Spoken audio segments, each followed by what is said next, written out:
If you were told that you were going to be given half an hour's interview with God and you had the privilege of asking one question, I wonder what you would ask.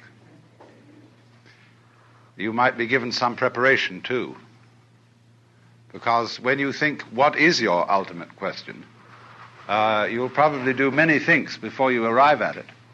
And I know many people who would discover that they had no question to ask. The situation would be altogether too overwhelming. But many people to whom I've put this problem say that the question that they would ask is, who am I? And that is something we know very little about, because whatever it is that we call I is too close for inspection. It's like trying to bite your own teeth or to touch the tip of your finger with the tip of the same finger. And although other people can tell you who you are and do, they only see you from the outside, as you see them from the outside. And you don't see from the inside. And so the nature of what it is that we call I is extremely puzzling, because there is some confusion as to how much of us is I. We talk in ordinary ways about my body, my feet, and when we go to the dentist to have our teeth fixed, we regard him rather as a mechanic. Like you take your car to the garage, so you take your body to the surgeon or the dentist or whatever it is to be fixed, have the parts changed or something of that kind. And they're really getting to work on that now. And so the question is, when somebody has a heart transplant, that sounds very radical, because we say, in my heart of hearts. But nowadays, most of us seem to feel that whatever it is that I is located in the head. Somewhere behind the eyes and between the ears is the center. And the rest of us is an appendage, a vehicle, which carries the self around. Now, popular speech also reflects the sensation that I am very different from what we call the other. Other people, other things, anything that we can become aware of is sort of other. There is an opposition, apparently, between the knower and the known. And so we talk about facing reality. We talk about coming into this world as if somehow we didn't belong. As if instead of being leaves growing out of a tree, we were a lot of birds that had alighted on bare branches. And it has become common sense for most people living in the 20th century today to adopt the 19th century philosophy of science, which interprets the physical universe outside human bodies as being a mechanical contraption, which is essentially stupid, unfeeling, automatic, composed of mainly geological elements, rocks, gases, and so forth. And therefore we feel rather alone and left out of this thing, in contrast with the ideas of Ptolemaic astronomy. Instead of being at the center of the universe, we are on the outer limits of a minor galaxy, revolving around an unimportant star on a small, minute ball of rock. And therefore, that astronomical way of looking at things is simply overwhelming. It makes us feel not only of no importance, but also very much left out. And as a result, that is the common sense of most people living today. We did, of course, have a religious view of our nature, that we were the children of a loving God who is in charge of this whole operation. But very few people actually believe that anymore. A great many people think they ought to believe in it and would like to believe in it, but they don't. Most ministers that I know don't believe it, but they feel guilty about this because they feel they ought to. But it became implausible. There never was a serious argument against it. It simply became unthinkable in comparison with the dimensions of the universe as we now see it. So having lost a way of looking at the world, an image of the world which gave us some sense of meaning, we now have an image of the world which gives us none at all. And so we feel rather inclined to put up a fight against the whole show. Interestingly enough, when in the 19th century we switched our common sense from supernaturalism to naturalism, one would think that a naturalist would be a person who loved nature, just as a materialist ought to be a person who loves material, but certainly isn't. With what is called the philosophy of scientific naturalism, naturalism is used in a negative way. It has nothing to do with being natural. It has something to do with being not supernatural, merely natural. And all sorts of phrases were coined in that epoch, which I would call put-down phrases. Freud spoke of the basic psychic energy as libido, which means blind lust. People like Ernst Haeckel spoke of the universe as being a manifestation of blind energy. Think of that put-down word, blind. And therefore we also speak of unconscious mental mechanisms. And the very word unconscious, as being the deeper aspect of our psyche, is a negative word and a put-down word. So as to say, what you are functioning as a rational ego with values and with a capacity to love is simply the epiphenomenon of a purely mechanical process. Too bad. So as a result of this so-called naturalism, we began to put up the most whopping fight against nature that was ever engaged in. And that fight is an expression of our fury and of our feeling of being left out. So that the technological experiment, which became possible as a result of the mechanical sciences, has largely been conducted in a spirit of rage. And the results are evident all around us. Here in Palm Springs, you are gradually getting all the smog from Los Angeles. This great cloud of poisonous gas put up by a city which is exemplary in this whole civilized world for fouling its own nest.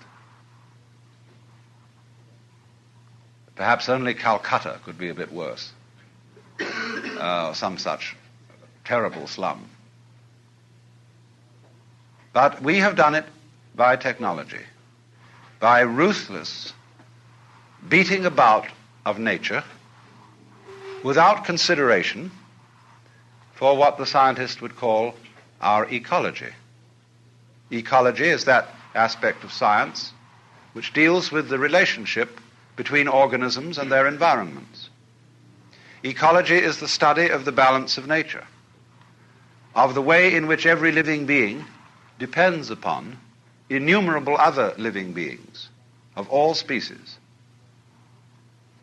and also upon inanimate forces, air, water, temperature, gases, vegetation, and all sorts of things.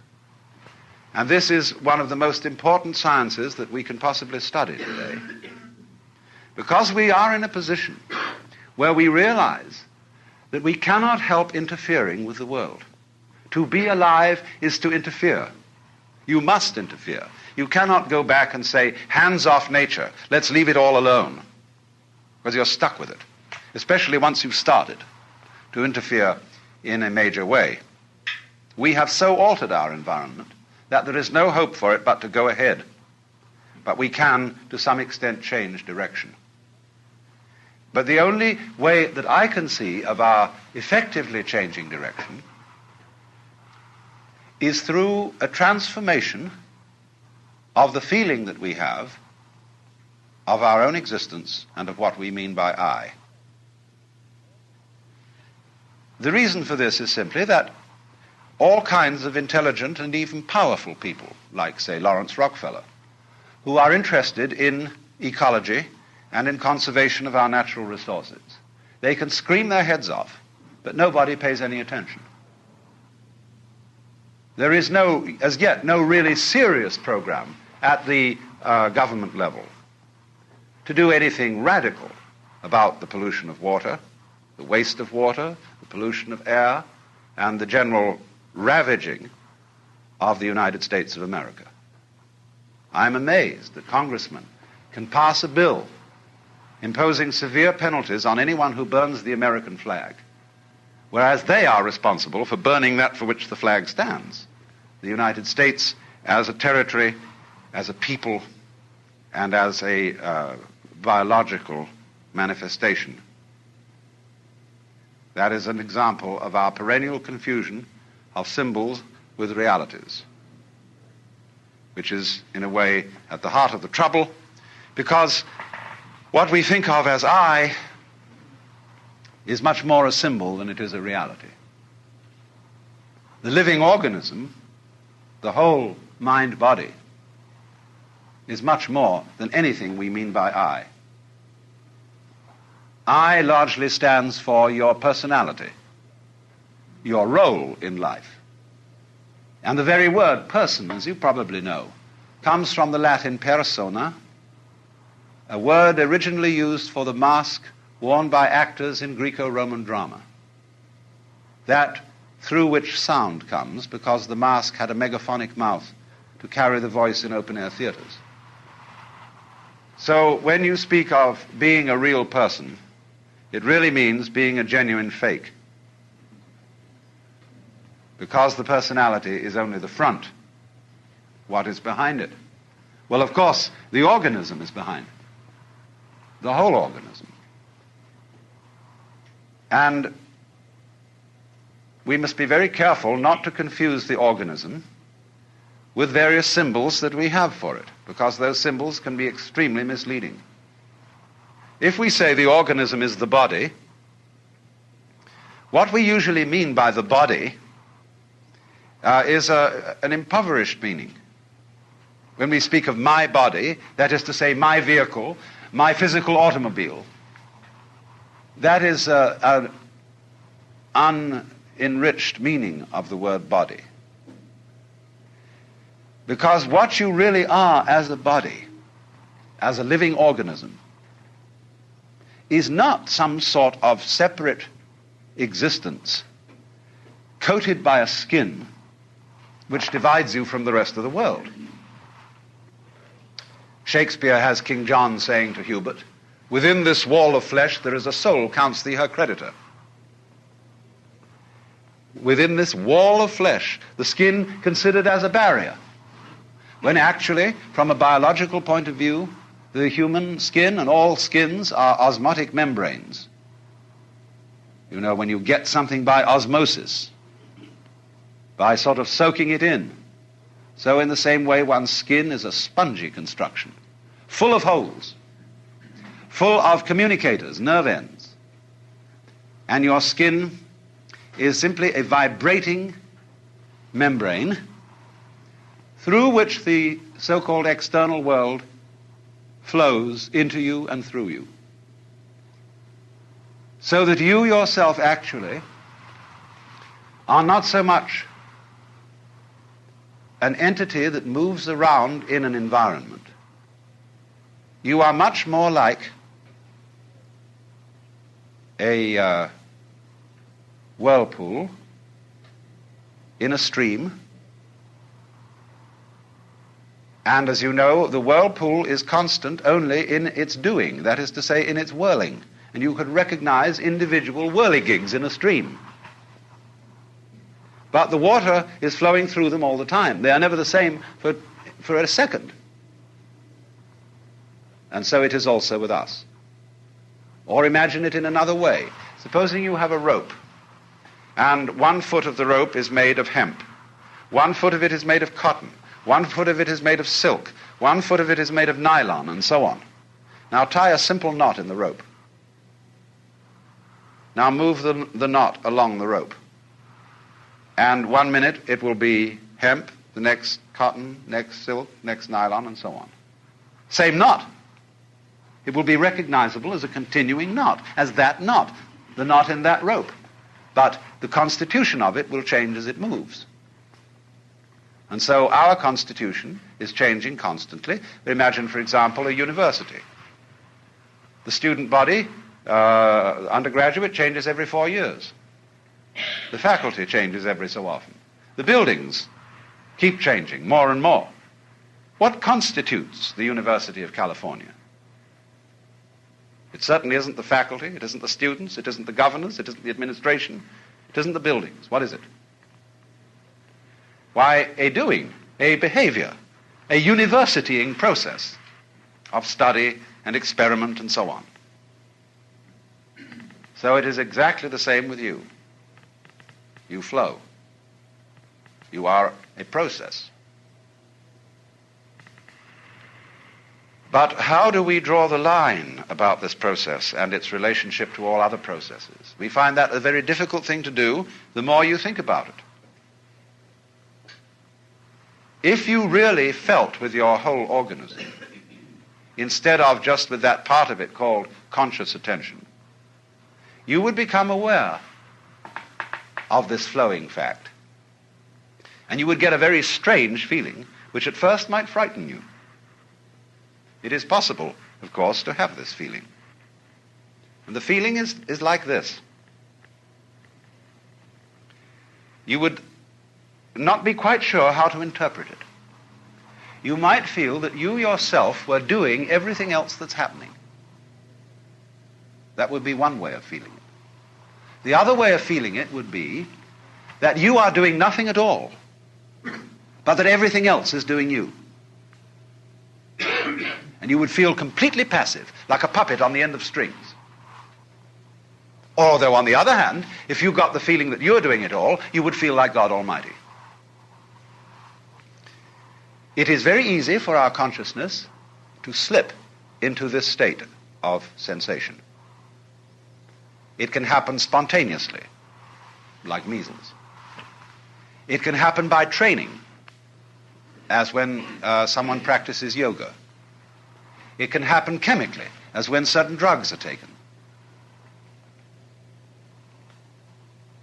And one has to be very careful about this feeling because it's enormously easy to misinterpret it. Either as being omnipotent, being God in the personal, literal sense, or as being helpless and merely driven.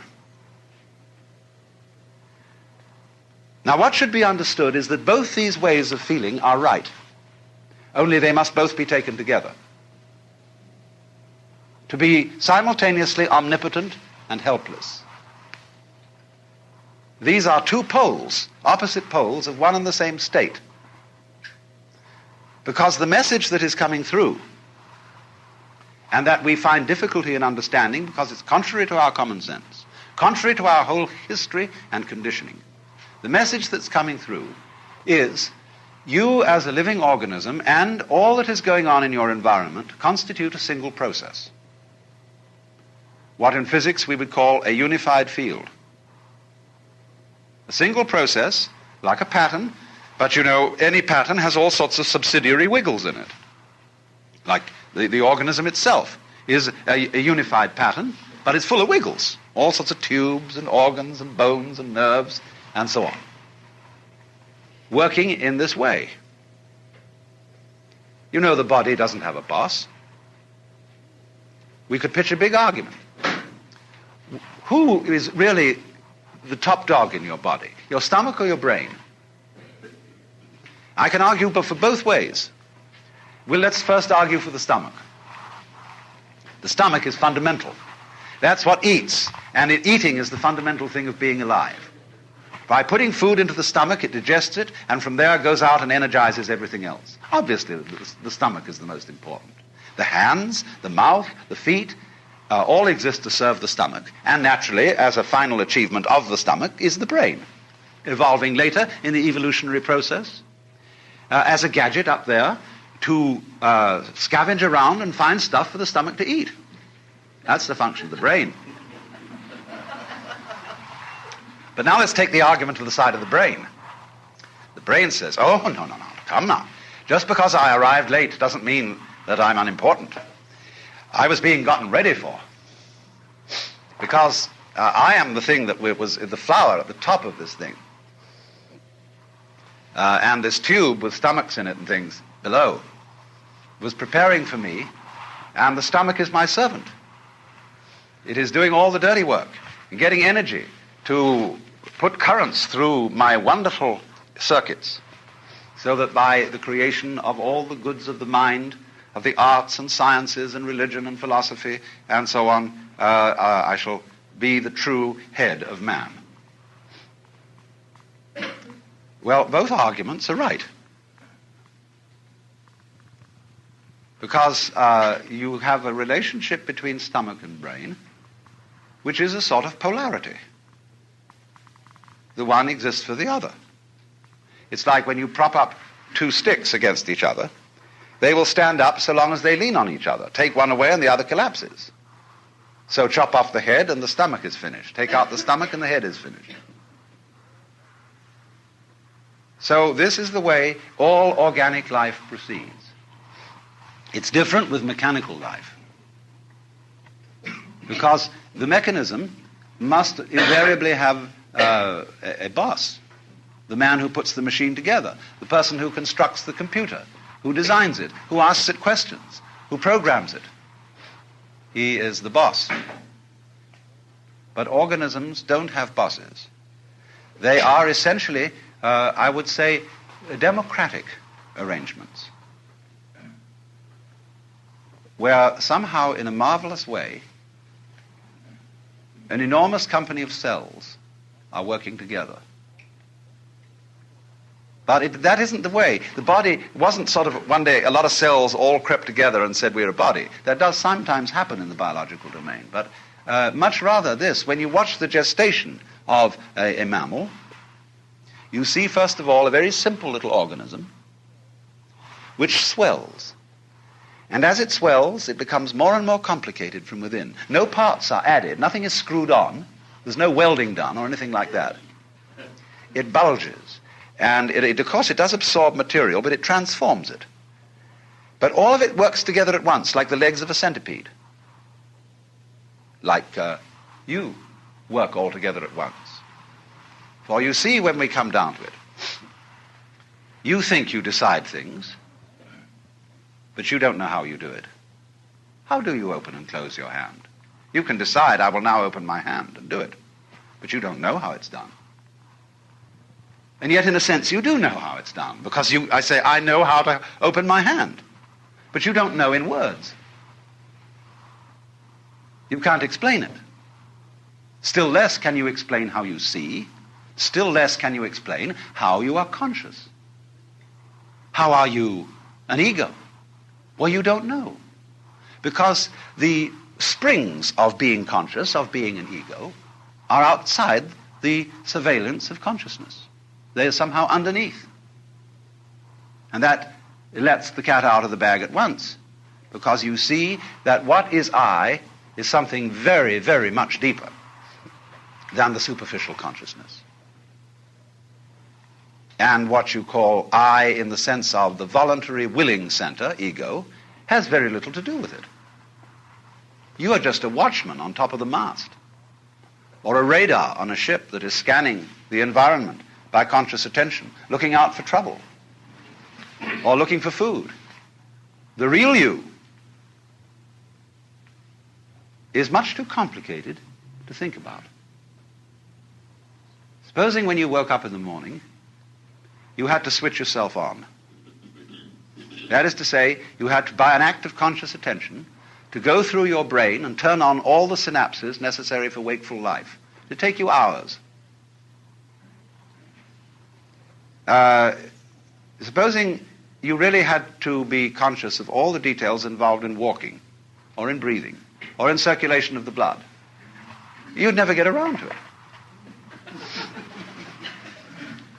So you see, when we inspect the physical world with conscious attention, the first thing that strikes us is that the physical world is extraordinarily complicated. How can it possibly be organized? But actually, the physical world is not complicated at all. What is complicated is the task of trying to describe it in words, or of trying to figure it out in numbers. Because that is analogous to the task of, say, removing the water from the Pacific Ocean into the Atlantic with a beer mug. We can only take one mug at a time. And so we say in popular speech, you can only think of one thing at a time. That's not exactly true. But what it reveals is that thinking, that conscious thought, is a kind of calculus in which we understand things bit by bit. And it leads us into the superstition that things really are bits. Now, when you eat chicken, of course, you have to bite it, and you take it in bits. And to make it easier to bite, you order from the grocer a cut-up fryer. But you don't get cut-up fryers out of eggs. Because you see, although we can speak of a chicken, an egg, or a body, it is not actually a bit. It hasn't been bitten off, except for purposes of thinking.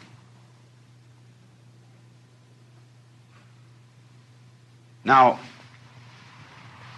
this is beautifully brought out in a passage from Whitehead, which I will read to you.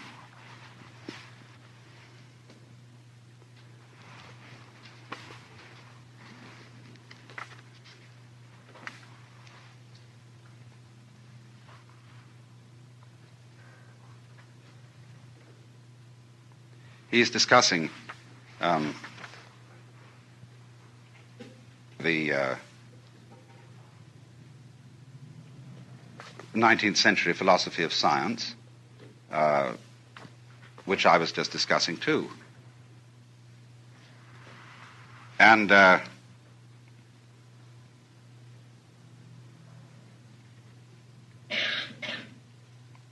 he's saying in this philosophy,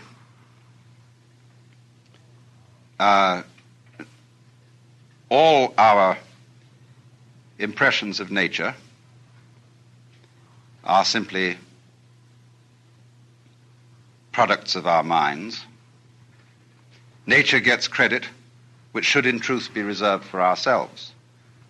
The rose for its scent, the nightingale for his song, and the sun for his radiance. The poets are entirely mistaken. They should address their lyrics to themselves and should turn them into odes of self-congratulation on the excellency of the human mind. Nature is a dull affair, soundless, scentless, colorless, merely the hurrying of material endlessly, meaninglessly. However you disguise it, this is the practical outcome of the characteristic scientific philosophy which closed even the 17th century. In the first place, we must note its astounding efficiency as a system of concepts for the organization of scientific research. In this respect, it is fully worthy of the genius of the century which produced it. It has held its own as the guiding principle of scientific studies ever since. It is still reigning. Every university in the world organizes itself in accordance with it. No alternative system of organizing the pursuit of scientific truth has been suggested. It is not only reigning, but it is without a rival. And yet, it is quite unbelievable.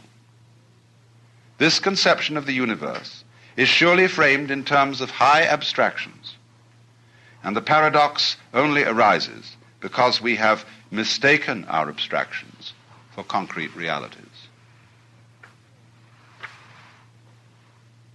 He calls that, you see, the fallacy of misplaced concreteness. The attribution, in other words, to our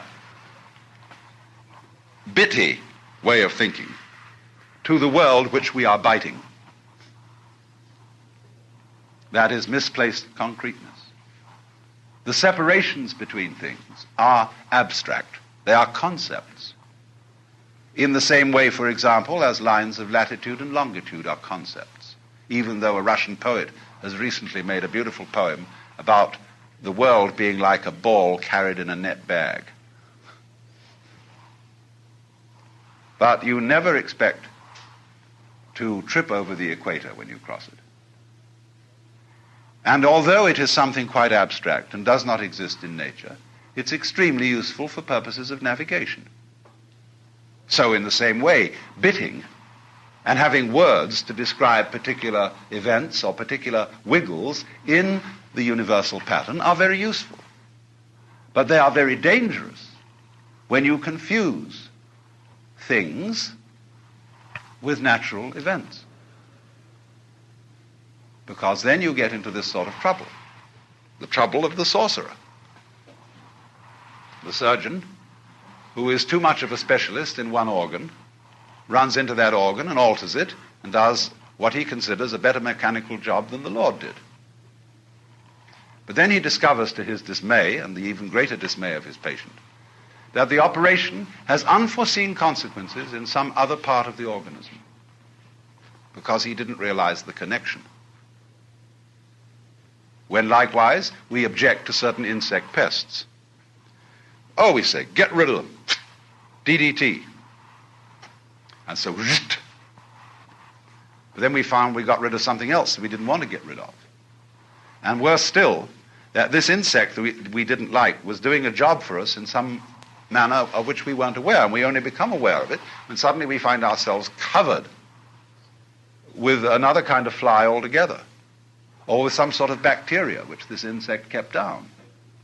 Watch it, watch it, watch it, because nature does not consist of separate things which you can just pull out like parts from an engine. Take the case of bees and flowers. Oh, we always use the bees and flowers to explain fundamental things about life. But we're going to go deeper than sex this time. Fascinating thing about bees and flowers is they are very different looking things. A flower sits still and blooms, and it smells, or stinks to be correct. The bee moves about and buzzes, but they are all one organism. You don't find flowers without bees. You don't find bees without flowers. They are just as much one as your head and your feet, which also look very different. So in that sense, you see, we are one with the incredible complexity of processes and wiggles upon which we depend. Although to say upon which we depend is not quite accurate, because that separates us from it as if I were hanging on to a beam and depending on it. It isn't like that. You don't depend on it because it depends on you. It's a mutual arrangement. And it isn't that one bit of this sort of came first, although that sometimes happens. But it's always there in potentiality, what came later. But it's rather in the same way that when a flower opens, you see all the different petals extending simultaneously, especially when you watch a fast motion movie of a flower opening. And so in the same way, there is a simultaneous arrival or evolution of the human organism and the human environment. And thus, biologists speak about the evolution of an environment as well as the evolution of an organism in it.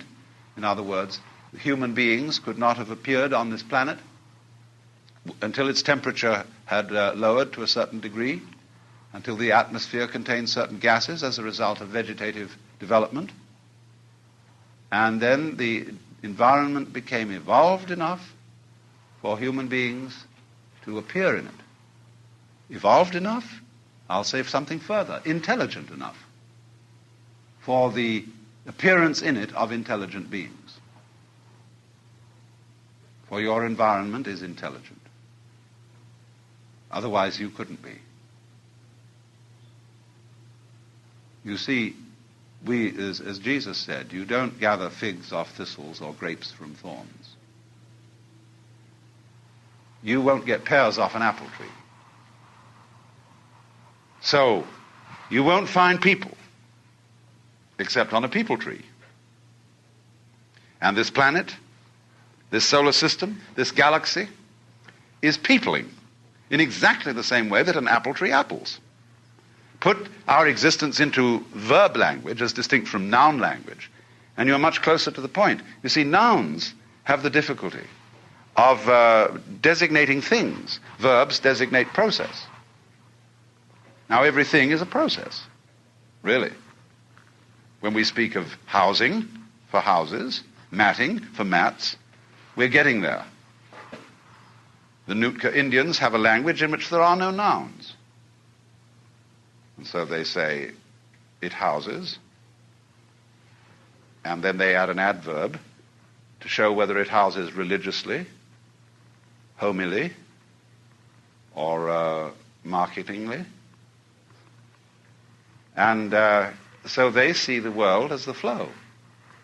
What is it that houses? What is it that rains when we say it is raining? You see, we always have a funny idea that to get a verb, that is to say to get action, you have to have an agent. Now, this is the most ridiculous idea conceivable. How can a noun start a verb? How can a thing start an event? Because there's no action in a thing. Action can only come from action. Energy from energy. You can't get energy from a concept, because nouns are all concepts. They're abstract, really. It's only verbs that are concrete, because the world is process. Now, common sense insists that the pattern of the world must be made of something, because we still think with Aristotle's common sense, or with the imagery of the book of Genesis, where God made Adam out of the clay. In other words, he made a clay figurine and breathed breath into it, and it became alive. And so we constantly think that we as are made of flesh, as if flesh were some sort of stuff like clay out of which you shape bodies, or like you make tables out of wood. Are trees made out of wood? What a ridiculous question. Trees are wood. They're not made of wood.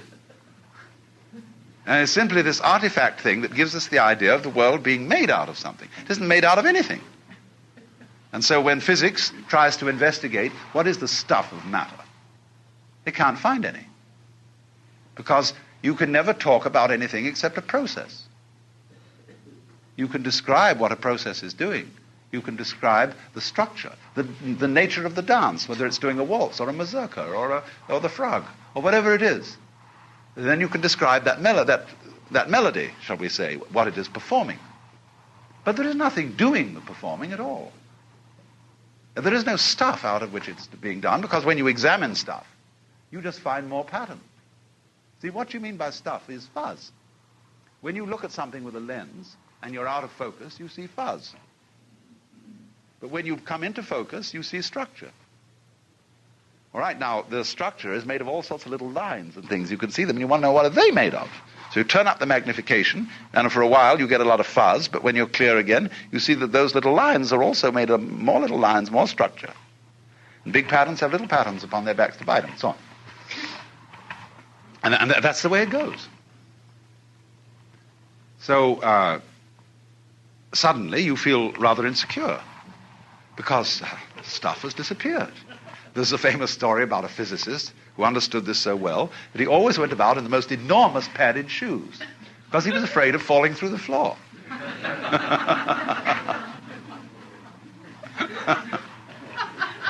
Now look what's happened. Just look and see what has happened to us. If we go through everything that I've been saying, we find, first of all, that the thing that we thought was I is nothing more than a social institution. just like the equator, or an inch. And to mistake it, to reify it, as Whitehead would say, is the fallacy of misplaced concreteness.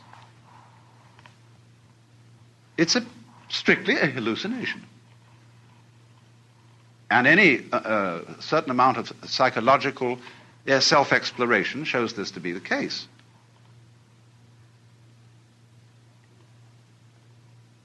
For what we are is the organism, and what the organism is a transactional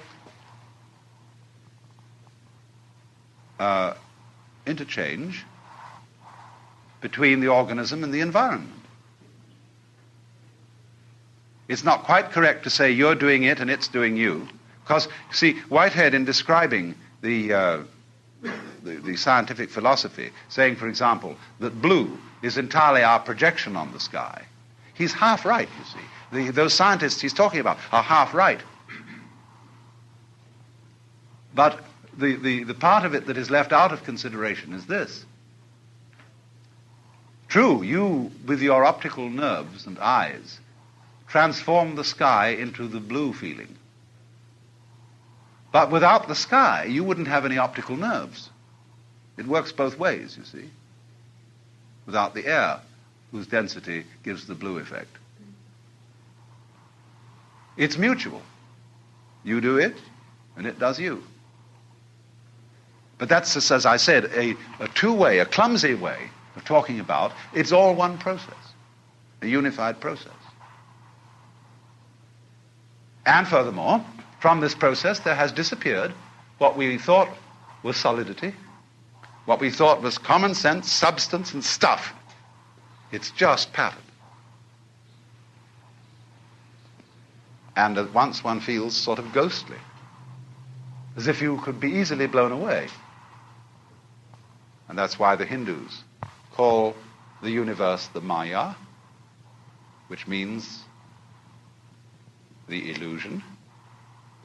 Don't forget, illusion is related to the Latin word ludere, to play. So the play, the big act.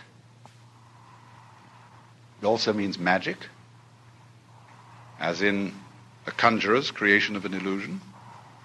It also means creative power. It also means art.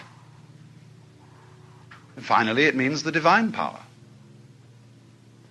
The Maya of the Lord. Lord is a bad translation of Bhagavan. Just the divine one. The Lord means boss in English. And the Hindus don't do it that way. But now you see, I've arranged this general introduction, which I'm afraid will be familiar to some of you who have attended my seminars before, but I've arranged this general introduction to raise the question, all right, if that's the way it is, how on earth are we going to arrange a transformation of man's consciousness so that he'll know it, not just in theory, but something he feels in the same way as you feel what you take to be I at the present moment, confronting an external world? How will you transform that sensation? Because if you don't transform that sensation, you will not ever be fit to use technology. We shall continue to use our technology in a hostile spirit towards the external world, and we shall wreck the external world. We're busy doing it now. There is no necessity to abandon technology. We can't abandon it. But we can certainly use it in a different spirit. I have just been in the island of Ceylon,